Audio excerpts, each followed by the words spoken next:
Sometimes we don't choose who to love, but we can choose how to love. Over the course of me telling my story, you've heard a lot about me. You've heard a lot about my kids. You've heard a lot about a lot of people. And you've heard a little bit about this person. The one person you really haven't heard enough about yet is really one of the main, if not the main central character. And that is my ex-wife. Her name was Danielle, and I loved her. I loved her enough to marry her. So I want to tell that story because regardless of everything that happened after that, regardless of where that road ended up taking us, at one point, we definitely loved each other. And I would argue that there's still, in some ways, love there. So, how did we get there? Well, let me explain a little bit about me growing up. I grew up in a very secluded, very structured community where dating was not, we weren't allowed to date. We were courting, which is a whole nother topic that we'll get to at some point. But I didn't really have any female relationships. All the relationships I had with girls, with women, were in the context of group settings. Like we weren't really even allowed to have those kinds of relationships. By the time I went away to college at the age of 26, 27, okay, went to 2 years of undergrad, met a few girls that I thought were interesting, but I was still operating under this mindset that I'm not allowed to date. And so I thought about asking them out. Some of them got to be friends. This was the first time I really had friends that were girls that I was allowed to have and allowed to spend time with. We would study together, things like that. Still felt a little awkward, just again, like because of how I grew up. So then I moved away to undergrad, which was in Portland, Oregon. And I didn't know anybody. And so like the way that I was going to ended up getting to know people was, first of all, yes, school. But I didn't really want to, like, you don't want to shit where you eat. You know, there's that old saying. Like, I didn't want to necessarily start a relationship with someone I was going to be going to school with and then having it not work out. Plus, I still just wasn't even in the mindset of dating. So I started going to church, and I went to a college Bible study on every Friday night. And there were a couple other guys in there, and a couple of girls. And interestingly enough, this two guys that were in there was another set of identical twins, just like me and my brother. And so I got to know these guys, and we hung out every Friday night. And there was, like I said, a couple of girls that were there. And there was this one girl in particular that she was pretty steady. But again, I'm not pursuing any kind of relationship. So I'm just kind of getting to know them in the context of the group. And I learned a little bit about her. And I learned that she was fairly recently saved, that she had had a pretty rough childhood growing up, and that she was currently living with one of the pastors and his wife of the church that I went to. And really, we didn't have any personal conversation outside of just like I said, the group setting. And then I went to that Bible study every Friday night faithfully for like 3+ years. And at one point, I just didn't see her on Friday night anymore. I was like, I wonder where Danielle went. And then kids graduate from college, they move on and they do other things. I just figured that was the case. And then like a year later, she shows up again. And I was like, oh, okay. And she starts talking about how she was away at Bible school. And she starts talking about all these stories about what it was like for her to be away. She went to this like secluded island up in like northern Washington, or like Southwest Canada, like it was somewhere up there. And it was this whole year-long program, and she learned about the Bible, and she like stayed in cabins, and they had counselors, and they did all this stuff, and she came back, and it was like, cool. So, I'm still getting, I never really even thought about dating her, or even, I thought she was cute. I definitely thought she was cute, and she seemed really nice. But she was also like significantly younger than me.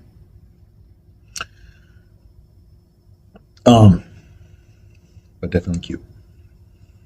And so, like, still just like getting to know her in the context of the group.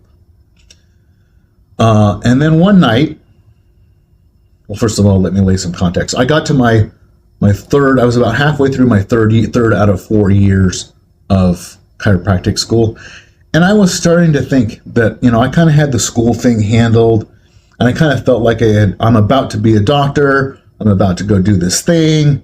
I'm about to go make a life for myself.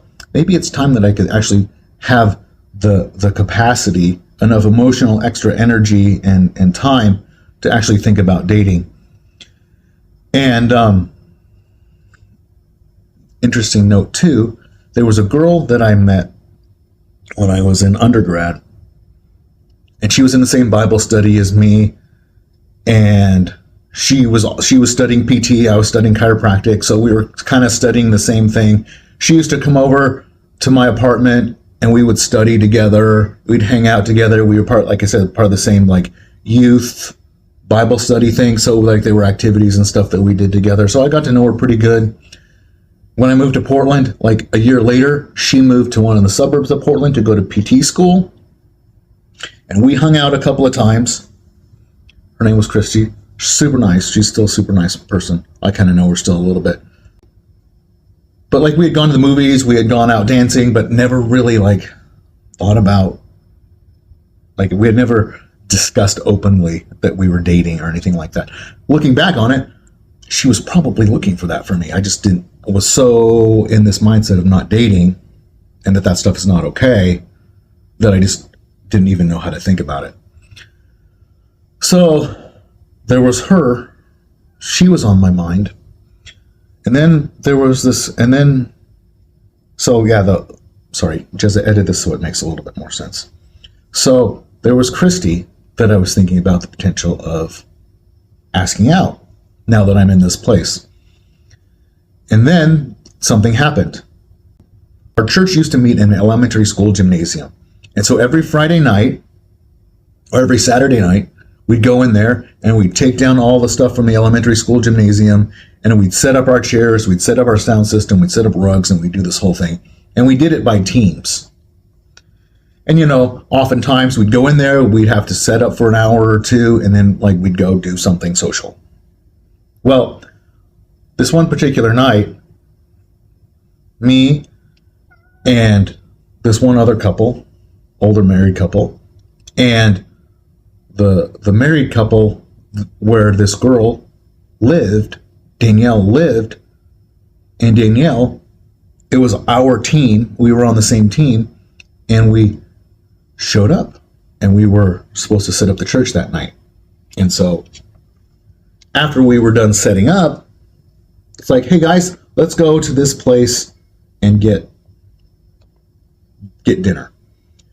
So here we were, these two older couples, and then me and Danielle.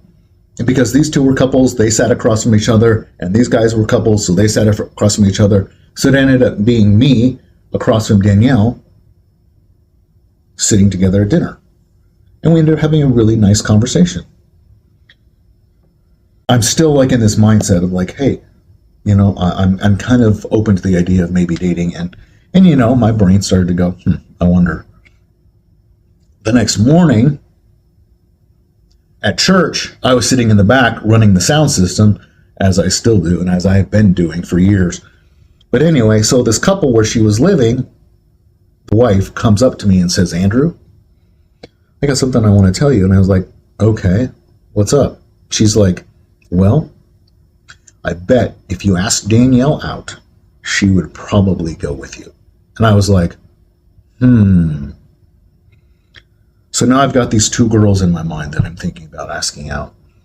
And I can't even, to this day, I couldn't even tell you what criteria I used to make the decision that I did. But I ended up with Danielle's phone number. And I still waited like 2 weeks before I asked her out. I started to go down that road versus the road with Christy, who was the redhead PT. Still, I'm nervous as heck.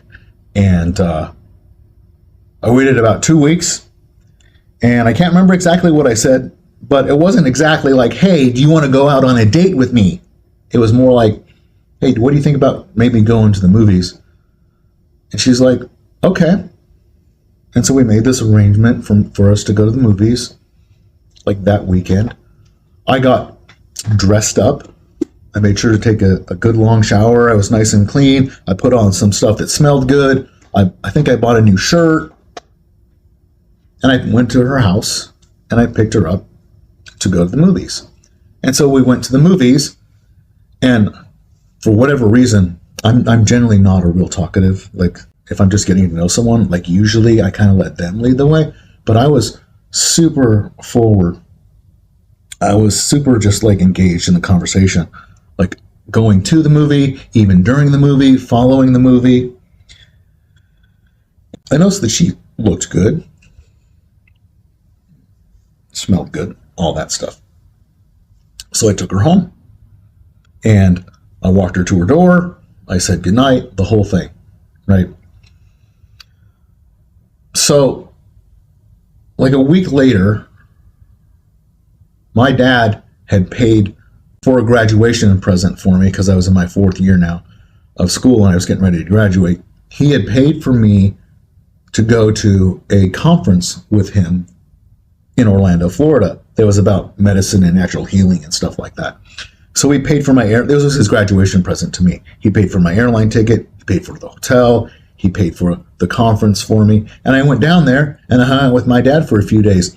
Now, the reason that's important is because this is kind of where I figured some stuff out. And I'm going back and forth, and I'm talking to my twin brother about this. He's already been married for a couple of years. And I'm talking to him about it. And I'm like, I don't know if it was a date. I don't know if we were just hanging out as friends. I don't know. So I was sitting by the pool at this conference down in Orlando, and I was just like, I just got to call my brother. And I called him. And in the meantime, I'm also texting some with Danielle because she had lived in Florida for a couple of years, or she had visited there a few times. And I'm like, what's Orlando like? You know, just making conversation. And so I'm talking to my brother on the phone, and he's like, were you looking at it like a date? I was like, well, like, did you make yourself look extra nice? And were you extra, like, you know, did you put in some effort into it? And I was like, yeah. Did she? I was like, well, yeah, actually, she seemed to. And he's like, you were on a date. And I was like, holy cow. I was actually went on a date. And I believe that was, I did the math at one point. That was the date itself was April 6th of 2008.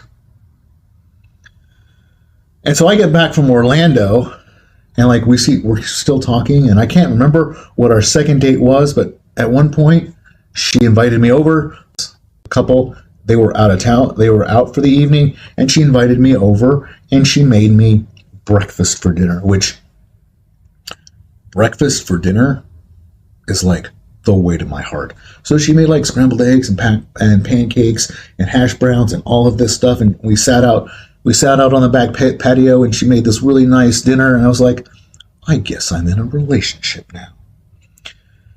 And we dated off and on. Not off and on. We dated then. Like, we were just significantly in a relationship. It didn't start like hot and heavy. We weren't like hanging out together every night, but once or twice a week we were hanging out, and we were talking on the phone, and we were texting, and it got all ooey gooey, and where it took me 20 minutes every night. You know, when I called her on the phone, it would take me 20 minutes to hang up, you know, and all that stuff. Mom, if you're listening, you might want to skip the next minute or two. But like, I was committed to not having sex. We were both committed to not having sex. But that doesn't mean that we didn't do a lot of other stuff that was just not right, not healthy. We just didn't go all the way. And like shortly after the first time that we went too far, she ended up leaving from Portland, and she went down to Argentina on a mission trip. And like right before this, I was like, I felt convicted. I felt like, you know, I gotta tell this couple what happened. And so I went to them because they were like her parents.